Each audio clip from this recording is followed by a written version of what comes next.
하나님 말씀은 사무엘하 21장 1절에서 14절 말씀입니다.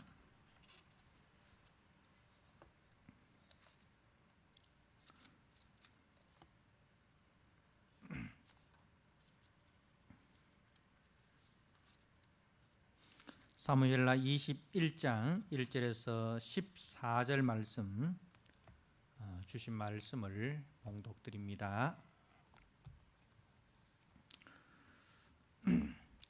다윗의 시대에 해를 거듭하여 3년 기근이 있으므로 다윗이 여호와 앞에 간구하매 여호와께서 이르시되 이는 사울과 피를 흘린 그의 집으로 말미암음이니 그가 기브온 사람을 죽였음이니라 하시니라.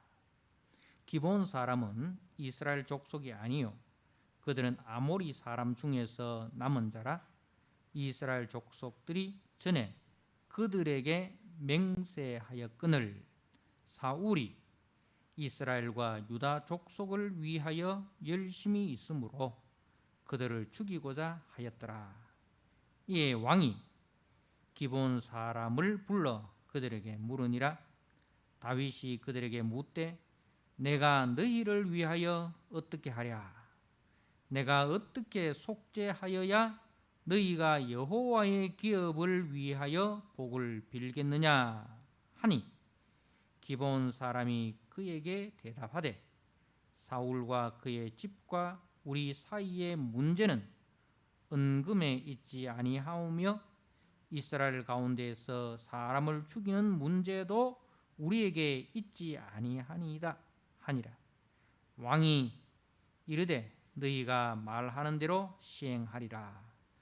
그들이 왕께 아뢰되 우리를 학살하였고 또 우리를 멸하여 이스라엘 영토 내에 머물지 못하게 하려고 모해한 사람의 자손 7사람을 우리에게 내주소서.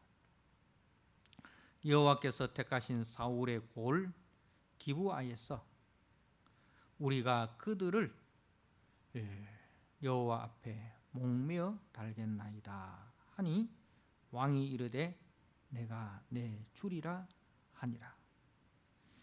그러나 다윗과 사울의 아들 요나단 사이에 서로 여호와를 두고 맹세한 것이 있으므로 왕이 사울의 손자 요나단의 아들 무비보셋은 아끼고 왕이 이에 아야의 딸 리스바에게서 난 자 곧 사울의 두 아들 알모니와 무비보셋과 사울의 딸 메랍에게서 난 자 곧 모홀라 사람 바르실레의 아들 아드리엘의 5 아들을 붙잡아 그들을 기브온 사람의 손에 넘기니 기브온 사람이 그들을 산 위에서 여호와 앞에 목매어 달매 그들 7사람이 동시에 죽으니 죽은 때는 곡식 베는 첫날 곧 보리 베기 시작하는 때더라.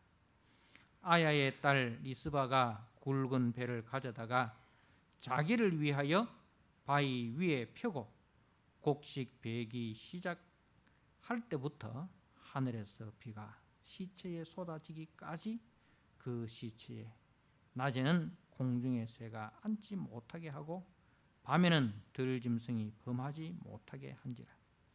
이에 아야의 딸 사울의 첩 리스바가 행한 일이 다윗에게 알려지매 다윗이 가서 사울의 뼈와 그의 아들 요나단의 뼈를 길르앗 야베스 사람에게서 가져가니 이는 전에 블레셋 사람이 사울을 길보아에서 죽여 블레셋 사람들이 벳산 거리에 매단 것을 그들이 가만히 가져온 것이라.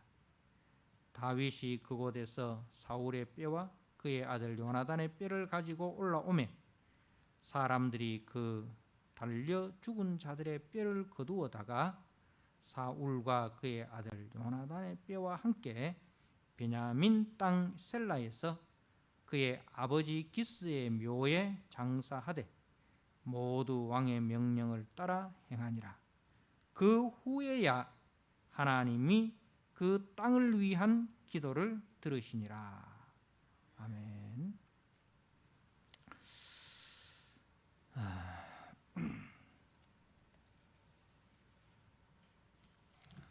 오늘 사무엘하 21장 1절에서 14절의 말씀, 여호와의 기업이라는 제목으로 말씀을 함께 나누고자 합니다. 오늘 이 21장에서부터 24장까지는 이제 그 다윗이 통치하던 시기에 있었던 사건들을 모아놓은 것인데, 이게 시간적인 순서는 아닙니다. 그러니까 21장에서 24장까지는 다윗이 통치하던 시대에 일어난 일인데, 그 시기가 중요한 것이 아니라 그 사건의 의미가 중요하기 때문에 이제 기록하였다는 것입니다. 오늘 이 본문의 말씀도 언제 일어났는지는 정확히 알 수는 없습니다만은 이제 그 의미가 이제 다윗의 나라, 곧 그리스도의 나라에서 굉장히 중요한 의미를 가지고 있기 때문에 기록한 말씀이다는 것입니다. 자, 오늘 1절은 이렇게 시작합니다. 다윗의 시대에 해를 거듭하여 3년 기근이 있었다. 그러니까 3년 연속으로 기근이 계속되었단 말이죠. 그러니까 엄청난 재앙입니다. 그죠? 그래서 이제 구약에서 보면 이제 하나님께서 이스라엘 백성들이 이 불순종할 때에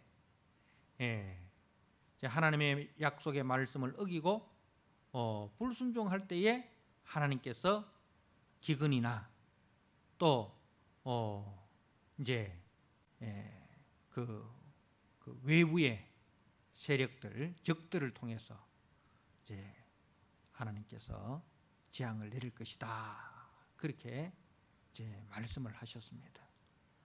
그러니까 다윗이 3년 연속으로 기근이 계속되니까 이것은 하나님이 우리에게 내리시는 재앙이다. 그렇게 이제 믿은 거예요. 그래서 하나님 앞에 기도를 합니다. 다윗이 여호와 앞에 간구하매. 그러니까 다윗이 하나님 앞에 묻는 거예요. 하나님, 도대체 왜 우리에게 이런 3년 기근의 재앙을 내리십니까? 그 이유가 무엇입니까? 이렇게 하나님 앞에 물었다 이 말입니다.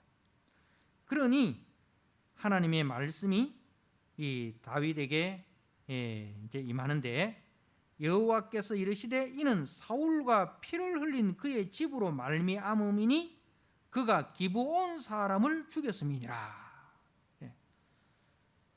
그러니까 3년 연속으로 다윗의 시대에 기근이 든 이유는 사울의 잘못으로 인해서 일어난 일이다 이거예요. 사울이 어떤 잘못을 했느냐? 사울이 오늘 등장하는 기브온 사람들을 죽였다. 기브온 사람들 죽였다는 것은 한두 사람 죽이는 것이 아니라 그야말로 기브온 사람을 멸절시키려고 했다 이 말입니다. 멸절시키려고 했다. 그러면은 왜 이 기브온 사람들을 죽인 것이 이처럼 큰 죄가 되는가? 하나님께서 이제 사울에게 아말렉을 진멸하라 그렇게 이야기했지 않습니까? 그죠? 아말렉은 진멸하라 했어요. 왜 그러냐 하면은 이 아말렉은 이스라엘이 이 애굽에서 나올 때에 피곤하여 지쳐 있을 때에 이 아말렉이 이스라엘 뒤에 와서 이스라엘을 친 거예요. 그러니까 이 아말렉은 뱀의 후손의 특징을 보여주는 거예요. 가만히 와서 뒷발꿈치를 문 거예요. 그러니까 하나님의 백성들이 피곤하여 지쳐 있을 때에 이 아말렉이 이제 이스라엘을 친 거예요. 그래서 이제 우리가 잘 아시는 말씀처럼 이제 모세가 이제 그 아론과 훌이 모세의 팔을 이렇게 들어주지 않습니까? 모세가 팔을 올리면 이제 밑에서 전쟁하는 여호수아 군대가 이기고, 모세가 힘이 들어서 팔을 내리면 아말렉이 이긴 거예요. 그래서 그래서 이제 그 아말렉을 치면서 하나님께서 대대로 이 아말렉을 진멸하라 했어요. 그래서 이제 사울이 이스라엘의 왕이 되었을 때에 하나님께서 사무엘에게 그 아말렉을, 사울을 통해서 아말렉을 진멸하려 했는데, 우리가 잘 아시는 것처럼 사울은 아말렉을 진멸하지 않았습니다. 그 왕 아말렉 왕 아각을 살려두고, 그리고 살찐 우양을 다 남겨뒀어요. 자, 사울은 말입니다, 하나님께서 진멸하라고 한 하나님의 대적, 이스라엘의 원수 인 아말렉은 진멸하지 않고 그 기브온을 진멸하려고 한 거예요. 그러면 이 기브온 사람들은 어떤 사람들이냐? 우리가 2절 말씀에 보면 기브온 사람은 이스라엘 족속이 아니요 그들은 아모리 사람 중에서 남은 자라. 이스라엘 족속들이 전에 그들에게 맹세하였거늘 사울이 이 이스라엘과 유다 족속을 위하여 열심히 있으므로 그들을 죽이고자 하였더라. 자, 우리가 여호수아 9장에 가면 이제 이 이야기가 아주 구체적으로 기록이 되어 있습니다. 이제 여호수아 군대가 요단강을 이제 건너고, 그리고 여리고성을 진멸합니다. 그죠? 그 난공불락의 성 여리고성을 이제 함락시키고, 그리고 아이성마저 이제 진멸합니다. 그러니 그 가나안 7 족속들이 그것을 보고 굉장한 두려움에 사로잡혔습니다. 그리고 이제 이들은 이제 이 가나안 7 족속들이 우리가 힘을 합쳐가지고 이스라엘과 싸우자, 그렇게 이제 단합을 가집니다. 결사항전하겠다, 그렇게 나온 거예요. 그런데 그 중에 이 아모리 족속, 그 가나안 7 족속 중에 특별히 아모리 족속 중에 히위 족속 중에 이 기브온 족속, 이 기브온 족속은 생각이 달랐어요. 이 기브온 족속은 우리가 절대로 이스라엘을 이길 수 없다. 이스라엘의 하나님은 어떤 하나님이냐? 애굽을 치고 자기 백성을 구원하여 그 백성을 홍해를 마른 땅같이 건너게 하시고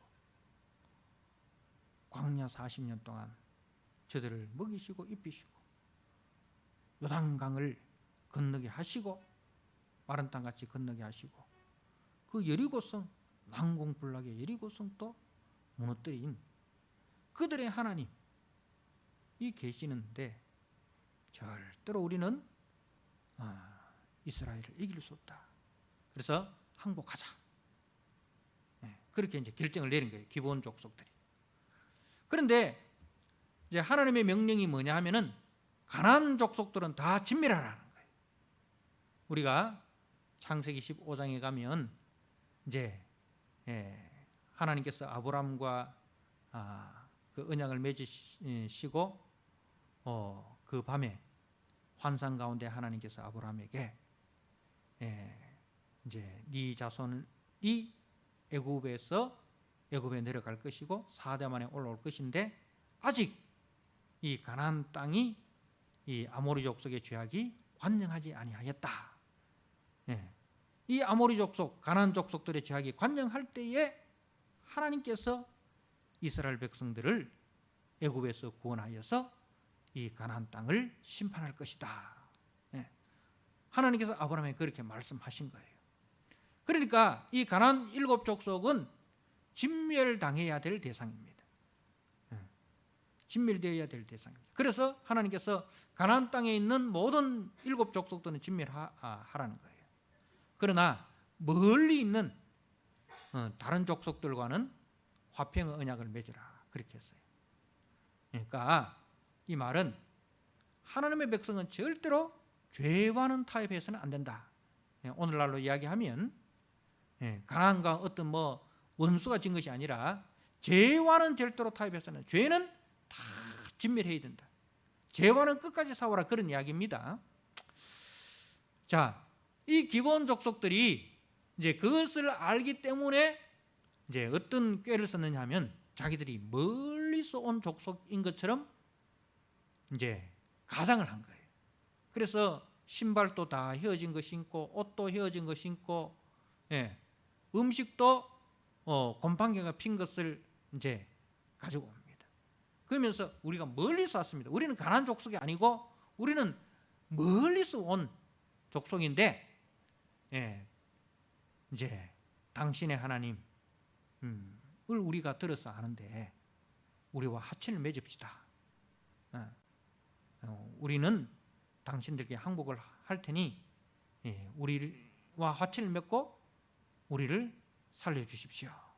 그래서 이제 여호수아가 그 기브온 족속들의 말에 속아서 이제 화친을 맺습니다. 그런데 알고 보니까 이게 가나안 족속인 거예요. 그래서 이제 한번 여호와의 이름으로 언약을 맺었기 때문에 그 언약은 파기할 수는 없고, 그 대신에 이제 너희들은 레위인들을 도와서, 성소에서 봉사하는 레위인을 도와서 이제 물 깃고 나무 패고 하는 그 성소에서 봉사하는 그 허다른 일을 감당할 것이다. 그렇게 했어요. 그러니까 이제 이 기브온 족속들이 거기에 아멘합니다. 거기에 아멘합니다. 그리고 이제 이 기브온 족속들은 이제 이스라엘의 하나님의 언약 안으로 들어온, 하나님의 그 은혜 안으로 들어온 족속이 되는 거예요. 그래서 하나님의 은혜의 날개가 그들을 보호해 주시는 거예요. 똑같이 하나님의 백성으로 하나님의 은혜의 날개 그늘 안에 보호를 받게 되는 거예요. 그런데 이제 사울이, 오늘 말씀해 보니까 사울이 이스라엘과 유다 족속을 위하여 열심히 있음으로 그들을 죽이고자 하였더라. 그러니까 사울이 인기가 없는 거예요. 인기가 없으니까 어떻게 하면 인기를 얻을 수 있을까?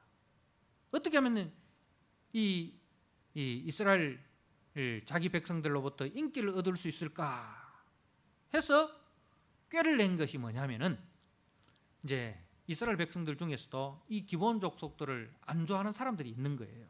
이방 족속이 말이지 우리를 속이고 들어와서 똑같이 하나님의 은혜 안에 거하고 말이지. 이런 이제 그 자기 이스라엘이라는 그 혈통적 이스라엘이라는 것에 대해서 자부심을 가지고 이 기브온 족속들을 2등 국민처럼 그렇게 생각하는 혈통적 이스라엘의 순수성을 고집하는 그야말로 이 민족주의자들, 하나님의 은혜를 모르고 이스라엘의 어떤 그 민족성을 강조하는 그런 사람들을 우리 어디 가도 있지 않습니까? 그 우리나라에도 말이죠. 우리는 뭐 단일 민족이다, 배달의 민족이다, 이렇게 하면서 이제 다른 그 지금 우리나라에 들어온 다민족 그 사람들을 차별하고 그 사람들을 무시하고, 그건 절대로 그거는 옳은 게 아니에요. 하나님께서 절대로 그렇게 선하게 보지 않습니다. 그래서 이제 이 사울이 어떻게 했냐면은 그들이 요구하는 대로 이 기본 족속들을 이제 진멸하려고 한 거예요. 진멸하려고 한 거예요. 자, 보십시오. 사울은요, 하나님께서 아말렉을 진멸하라 했지 기본을 진멸하라고 하지 않았습니다. 아말렉은 진멸하라 했는데 아말렉은 살려두고 말이죠. 기브온은 보호하라고 했잖아요. 하나님의 그 은혜를 의지해서 온 사람들이기 때문에 보호해야 되는데, 자기 민족의 그 혈통, 순수성, 그걸 이제 강조하고 말이죠. 여러분, 우리가 그리스도 안에서는 차별이 없습니다. 그리스도 안에 있는 사람들에게는 절대로 인종의 차별, 뭐 민족의 차별, 어떤 그런 거 있어서는 안 됩니다. 지역의 차별, 그런 거 있어서는 안 됩니다. 그런데 이 사울이 말이죠, 이게 요즘 말로 하면 그 히틀러 같은 그런 생각이에요. 자기 저 게르만 민족은 우수하고 그 게르만 민족의 우수성을 이제 오염시키는 족속이 이제 유태인이다. 이렇게 해서 유태인을 그렇게 진멸하려고 했잖아요. 그런 그 히틀러식의 이 사고방식을 가진 사람이 사울인 거예요. 그러니까 사울은 하나님의 은혜를 모르는 거라. 하나님의 은혜를 모르고 그 자기 민족의 우월성, 거기에 빠져 있는 거예요. 그리고 자기의 정치적 입지를 강화하기 위해서 하나님의 말씀을 어기고 기본 족속들을 멸절을 시키고 한 거예요. 그래서 기본 족속들이 많이 희생이 됐어요. 많이 희생이 됐어요. 그래서 이제 다윗이 그 기본 족속들을 불렀어요. 3절에 다윗이 그들에게 묻되 내가 너희를 위하여 어떻게 하랴? 자, 어떻게 이 문제를 해결해 주기를 원하느냐 하니까 그들이 어떻게 해야 속죄가 되겠느냐, 그리고 너희가 여호와의 기업을 위하여 복을 빌겠느냐. 여호와의 기업을 위하여 복을 빌는. 자, 우리 이스라엘은 여호와의 기업이다 이 말입니다. 우리 이스라엘은 그냥 세상 나라가 아니에요. 하나님의 나라예요. 하나님의 기업이에요. 하나님이 통치하시고 하나님이 주인이신 여호와의 기업입니다. 여호와의 말씀을 따라 여호와의 은혜 가운데 우리가 가는 나라다 이 말입니다. 그래서 이 여호와의 기업을 위해서 너희가 복을 빌겠느냐. 이 여호와의 기업 안에서 복을 빌지 않고 그 원한을 품고 그 원한을 갖고 있으면 하나님께서 복을 줄 수가 없는 거예요. 그 원한이 있기 때문에 그 원한을 어떻게 풀어줘야 되는 거예요. 그럼 어떻게 해야 원한을 풀겠느냐. 원한을 풀고 너희가 이 여호와의 기업을 위해서 복을 빌겠느냐 하니, 이 기본 사람들이 하는 대답이, 기본 4절에 기본 사람이 그에게 대답하되 사울과 그의 집과 우리 사이의 문제는 은금에 있지 아니하오며 이스라엘 가운데서 사람을 죽이는 문제도 우리에게 있지 않아야 돼. 이 말은 이건 돈으로 해결될 문제가 아닙니다. 그리고 이거는 어떤 사소한 복수가 아닙니다. 이거는 우리가 단지 사울에 대한 그 복수를 하려는 것도 아니고 이거는 돈으로 해결되는 일도 아니다 이 말입니다. 그러면은 이제 무슨 문제냐? 이 언약의 문제다 이 말입니다. 언약의 문제. 우리와 우리 조상들과 당신의 족속들 간에 여호와의 이름을 걸고 언약을 맺었지 않느냐. 언약을 맺었지 않느냐. 그래서 이제 우리가 언약 안에 있는데 우리를 그 언약 밖으로 내쫓으려고 했다 이 말입니다. 언약 밖에 있는 사람처럼 우리를 그렇게 취급했다.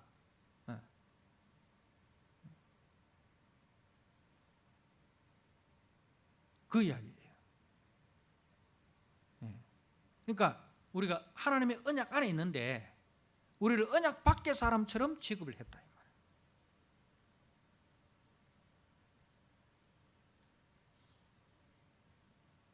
이 언약 안에 있는 것이 얼마나 중요한 일이냐. 그 하나님의 언약 안에, 그 하나님의 은혜 안에 있는 사람들인데, 그 은혜로 우리를, 같은 은혜 안에 있는 사람들로 우리를 보아야 되는데 우리를 은혜 바깥에 있는 사람처럼 취급했다 이 말이에요. 여러분, 교회 안에는 다 우리가 은혜 안에 있는 사람들입니다. 그런데 이 교회 안에서 은혜로 대하지 아니하고 세상 기준과 세상 관점으로 사울이 대했다 이 말입니다. 세상 기준과 세상 가치로 우리를 대했다. 너희들은 2등 국민이다. 응? 이처럼 차등하고 차별하고 했다 이 말입니다. 그러니까 그 언약을 지키라 이 말입니다. 언약을 지키라. 앞으로도 만약에 이 언약을 지키지 않으면 우리는 또 그런 은혜 밖의 일을 당하게 된다. 그래서 절대로 우리를 언약 밖으로 내쫓지 말아야 된다. 그 우리 언약 안에 있는 우리를 언약 밖으로 내쫓는 자들에게는 하나님의 공의의 심판이 임한다는 것을 당신이 분명히 보여줘야 된다.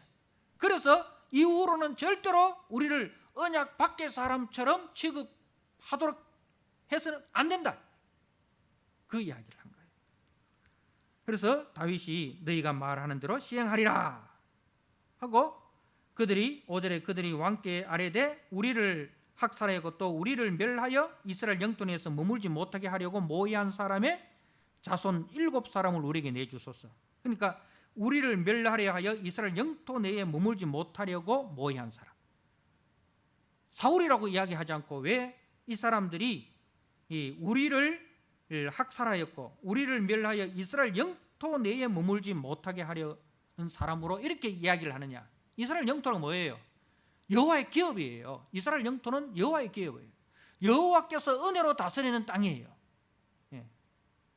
여호와께서 은혜로 다스리는 땅이에요. 그런데 우리를 그 은혜 안에 거하지 못하고 은혜 밖의 사람처럼 취급한 그 사울에 대해서 하나님의 공의의 심판을 행해야 된다. 그래서 다시는 사울과 같은 그런 생각을 가지는 사람이 나타나지 못하도록 해야 된다. 그 이야기를 한 거예요. 그래서 이제 그 자손 7사람을 우리에게 내주소서. 여호와께서 택하신 사울의 고을 기브아에서 우리가 그들을 여호와 앞에서 목매어 달겠나이다. 그래서 그들을, 그 사울의 자손 7명을 사울의 족속들이 거하는 그 기브아는 사울의 고향입니다. 사울의 고향이에요. 기브아에서 여호와 앞에서 목매어 달겠다. 이 말은 이거는 여호와께서 심판하는 것이다 이 말입니다.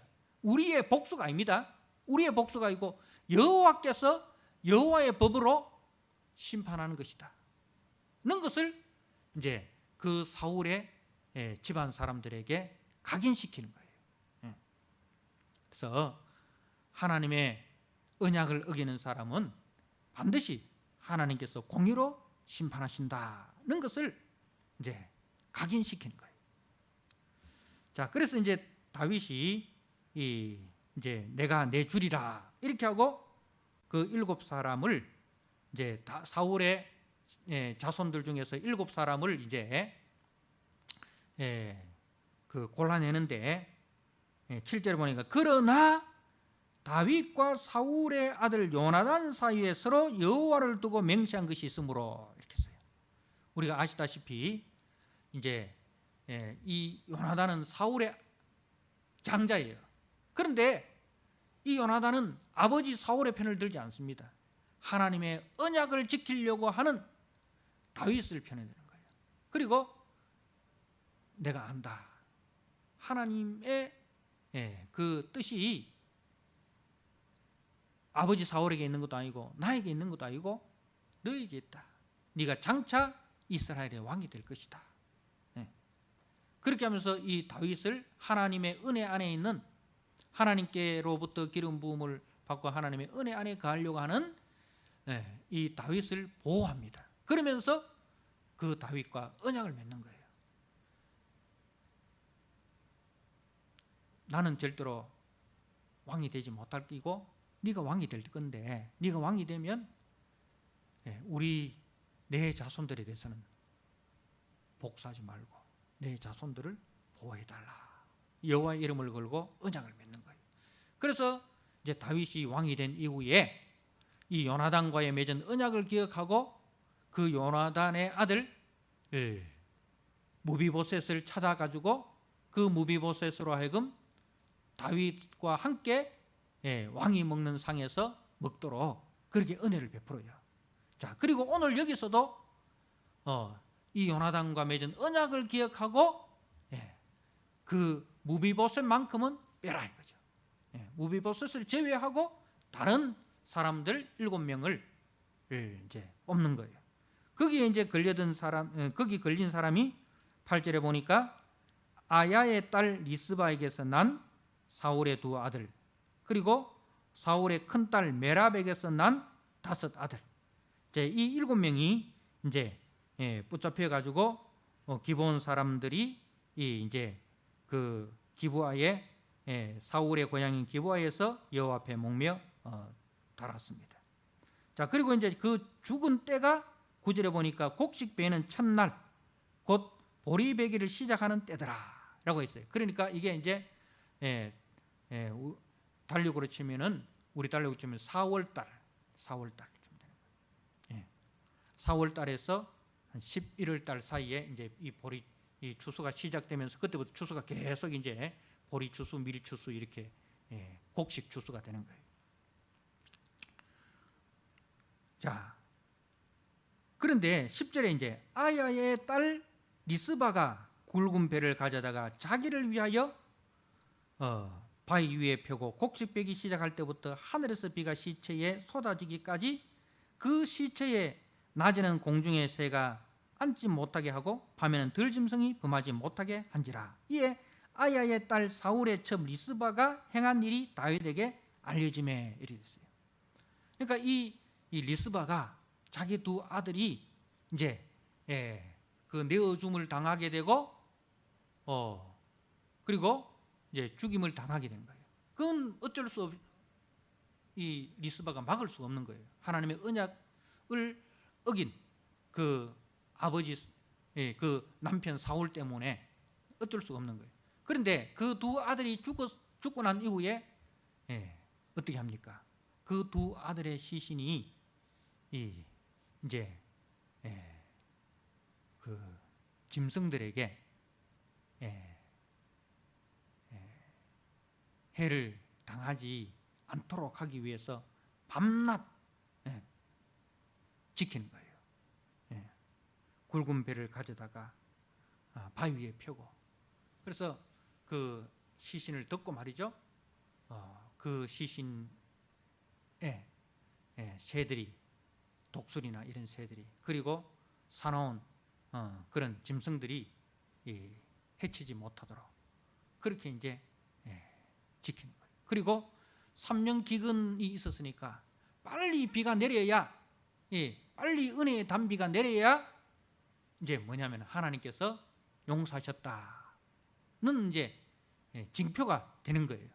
그러니까 이 리스바가 이 6개월 동안 그 시신을 지키면서 빨리 이 땅에 저주가 끊어지고 하나님의 자비와 하나님의 긍휼의 단비가 내리게 해달라, 그렇게 기도하지 않겠습니까? 그렇게 해야 이제 이 시신을 장례를 지낼 수 있으니까. 그러니까 그 어머니의 사랑 말이죠. 어머니의 사랑, 그 자식의 시신을 떠나지 못하고 그 자식의 시신 곁에서 6개월 동안 밤낮으로 그렇게 지키는 거예요. 그러면서 이 땅에 하나님의 자비로 인해서 저주가 풀어지고 은혜의 단비가 내려달라고 그렇게 기도를 하는 거예요. 자, 이 소식이 이 다윗에게 알려집니다. 자, 그래서 이제 12절에 다윗이 가서 사울의 뼈와 그의 아들 요나단의 뼈를 길란 야베스에게서 가져가니. 자, 무슨 이야기냐면 길르앗 야베스 땅에 이 사울과 요나단의 뼈가 묻혀져 있는 거예요. 그러니까 이제 사울과 요나단이 블레셋과의 전투에서 전사하지 않습니까? 그래서 이제 그 블레셋 사람들이 이 사울의 목을 베고 시신을 훼손을 합니다.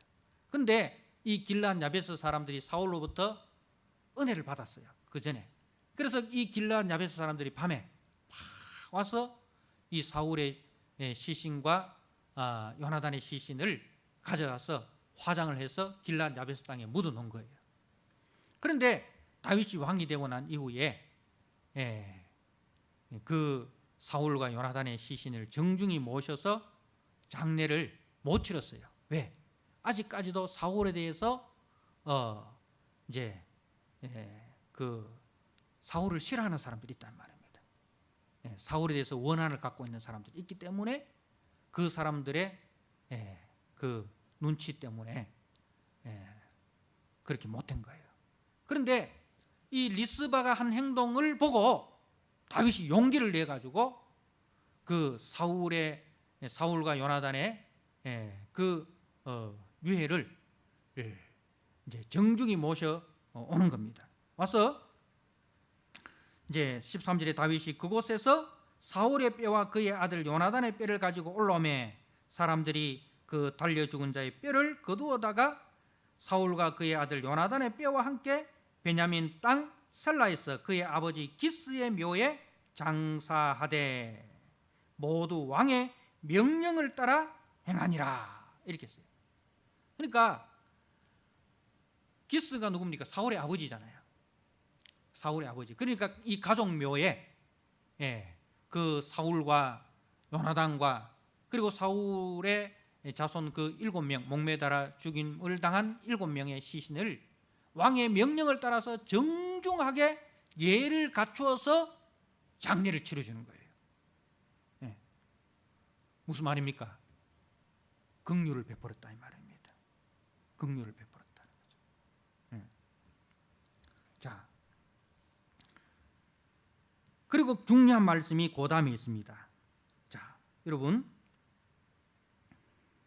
14절 하반절에 그 후에야 하나님이 그 땅을 위한 기도를 들으시니라. 그 후에야 하나님이 그 땅을 위한 기도를 들으시니라. 그 후에가 뭡니까? 그 후에야 라는 그 후가 뭐의 후입니까?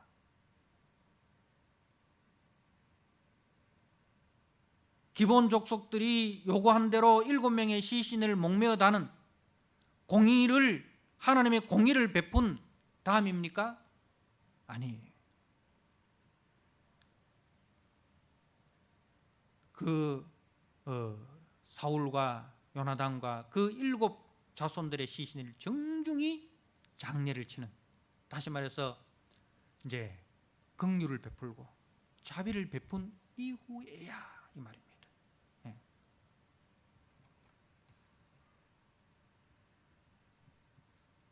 그 긍휼을 베풀고 자비를 베푼 이후에야 하나님이 그 땅을 위하여 기도를 들으셨다. 그 하나님의 재앙으로 내린 3년 기근을 끊어낸 것은, 그리고 그 3년 기근을 끊어내고 은혜의 단비가 내린 것은 언제냐? 기본 족속의 공의의 요구가 아닌 리스바의 밤을 세운 그 사랑, 자녀에 대한 사랑, 그리고 그 땅을 치유해 달라는, 그 땅에 있는 저주가 풀려주고 하나님의 긍휼을 베풀어 달라는 그 기도, 그리고 그 리스바의 그 행위를 통해서 하나님의 언약의 핵심이 뭔가? 하나님의 언약의 핵심은 공의도 아니고 그 하나님의 공의를 이겨내는 하나님의 자비에 있구나. 그 여호와의 기업의 핵심은 뭔가? 여호와의 기업의 핵심은 하나님의 공의도 중요하면 그 공의를 이기는 것은 하나님의 자비다 이 말입니다. 하나님의 긍휼이다 이 말입니다. 그리고 그 하나님의 긍휼을 보여준 사람이 누구냐? 사울의 첩 리스바다 이 말입니다. 그래서 다윗이 그걸 깨달은 거예요. 하나님이 여호와의 기업에서 원하는 것이 뭔가? 하나님의 공의의 실현, 그것보다 더 중요한 것, 하나님의 은혜를 보여주는 것입니다. 그러니까 사울이 이 하나님의 은혜의 날개 그늘 아래 들어온 그 기브온 족속들을 끊어내 버리지 않습니까? 하나님의 은혜에서 끊어내 버리지 않습니까? 그죠? 예. 하나님이 가장 중요하게 여기는 것은 뭡니까? 하나님의 은혜입니다. 은혜가 떠나면 여호와의 기업이 아니에요. 이 여호와의 기업에 하나님의 은혜가 떠나버리면 여호와의 기업이 아니에요. 교회에 하나님의 은혜가 떠나버리면 교회는 뭐가 되어버립니까? 세상이 되는 거예요. 우리 성도 사이에도 말이죠, 하나님의 은혜가 떠나버리면 우리는 세상 사람보다 더 악한 사람이 되는 거예요. 교회에서 말이죠, 사원할 때 보면 뭐가 없어요? 하나님의 은혜가 없어요. 하나님의 은혜는 없고 전부 다 뭐 주장하는지 아십니까? 하나님의 공의를 주장해요. 하나님의 공의를 주장해요. 하나님의 공의로운 심판이 임해야 된다, 막 그렇게 이야기해요. 여러분, 교회는 하나님의 은혜가 지배하는 곳입니다. 여호와의 기업은 하나님의 은혜가 지배하는 곳입니다. 성도는 하나님의 은혜로 성도가 되었고, 성도를 성도답게 하는 것도 하나님의 은혜고, 세상에서 성도다움을 드러내는 것도 하나님의 은혜입니다. 그래서 우리는 절대로 하나님의 은혜를 떠나서는 안 됩니다. 나를 볼 때도 하나님의 은혜로 보고, 상대방을 대할 때도 하나님의 은혜로 대해야 됩니다. 그래서 은혜가 없으면 뭐가 남겠습니까? 법이 남습니다. 네 잘났나 내 잘났나, 네가 잘했냐 내가 잘했냐, 서로 다퉈보자. 법만 남아요. 법만 남아요. 법으로 문제 해결 안 됩니다. 법으로는 결국은 서로 헤어지는 것밖에 없어요. 법으로는 헤어져야 문제가 해결돼요. 법은. 근데 은혜는 하나 되게 합니다. 은혜는 하나 되게 해요. 은혜는 뭐예요? 나 같은 죄인을 위해서 우리 주님이 십자가에서 대신 죽었습니다. 그 은혜로 내가 하나님의 백성이 되었습니다. 내가 그 은혜로 하나님의 백성 되었으니 나도 그 은혜로 당신을 대하겠습니다.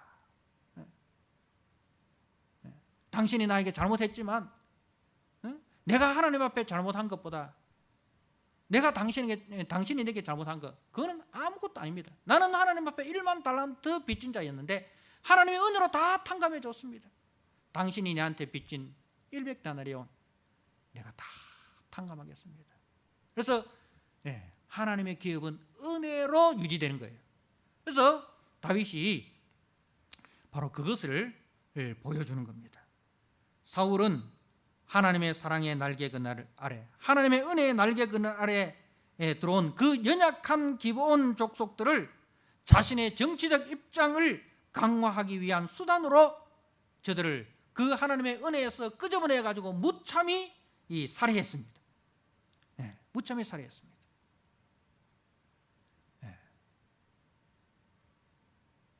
이제 다윗이 그 기브온 족속에게도 그리고 사울의 가족에게도 이제 하나님의 은혜를 보여주는 거예요. 하나님의 은혜는 심판을 이기고, 하나님의 은혜는 하나님의 진노를 이깁니다. 하나님의 언약은 그리스도의 십자가를 통해서 우리에게 밝히 보여주셨습니다. 우리는 하나님과의 언약에서 불성실한 아담의 후손입니다. 그러나 하나님께서는 우리가 받아야 할 그 공의의 심판을 우리에게 내리지 아니하시고 죄 없으신 하나님의 아들 예수 그리스도에게 내리시고 우리에게는 대신에 자비와 긍휼과 사랑과 용서를 베푸셨습니다. 다윗의 나라의 실체인 그리스도의 나라는 그리스도의 십자가의 대속의 은혜를 따라서 세워지는 나라입니다. 여러분, 악을 악으로 갚는 것이 절대로 선이 아닙니다. 악을 선으로 이기는 것이 하나님 나라의 선입니다. 그래서 다윗이 이 사랑과 긍휼과 자비를 베풀 때에 그 후에야 하나님이 기뻐하시고 재앙을 거두시고 은혜의 담비를 내려 주셨습니다. 여호와의 기업은 오직 우리 주 예수 그리스도의 십자가 사랑으로 세워지고 다스려집니다. 여호와의 기업인 교회는 그리스도의 십자가를 통해서 하나가 되고 십자가 가운데서 우리는 화목하게 되고 십자가 가운데서 우리 성도들은 자라나게 되는 것입니다. 그래서 교회는 성도는 십자가를 바라보고 그 십자가를 짊어지고 십자가를 드러내는 것이 그것이 교회고 그 사람이 성도입니다. 여러분, 내 속에도 이 십자가가 세워지고 있습니까? 우리 교회에도 이 십자가가 세워지고 있습니까? 우리 가정에도 이 십자가로 세워져 가고 있습니까? 네. 여러분 자신이 십자가 안에 들어가시고 그리고 여러분의 가정과 또 우리 교회가 이 십자가 은혜 안에서 든든히 세워지는, 그래서 그 후에야 하나님께서 은혜의 담비를 내리셨다. 그 은혜 안에 거하시고 그 은혜를 드러내시는 여호와의 기업 되시는 저와 여러분 되시기를 주님의 이름으로 부탁드립니다. 아멘. 우리 하나님 아버지, 오늘 말씀을 통해서 여호와의 언약의 핵심은 바로 공의도 아니고 그 하나님의 공의와 하나님의 진노를 이기는 우리 주 예수 그리스도의 십자가의 은혜인 것을 다시 한번 말씀을 통하여 우리가 들었습니다. 하나님 아버지, 세상은 서로 자기 주장, 자기의 공의를 주장합니다. 거기는 결코 평화가 없습니다. 거기는 계속적인 대결과 갈등과 분쟁, 다툼만이 있습니다. 하나님 아버지, 여호와의 기업은 십자가 사랑 안에서 회복되고 십자가 사랑 안에서 세워지고 십자가 사랑 안에서 자라나는 것을 저희들이 알았습니다. 우리 속에도 이 십자가의 사랑으로 충만케 하여 주시고 우리 가정에도 우리 교회에도 이 십자가 사랑으로 하나님 아버지 자라나게 하여 주옵소서. 그 후에야 하나님의 은혜의 담비가 내린다는 사실을 기억하게 하여 주옵소서. 예수님께 하신 이름으로 감사하며 기도드리옵나이다.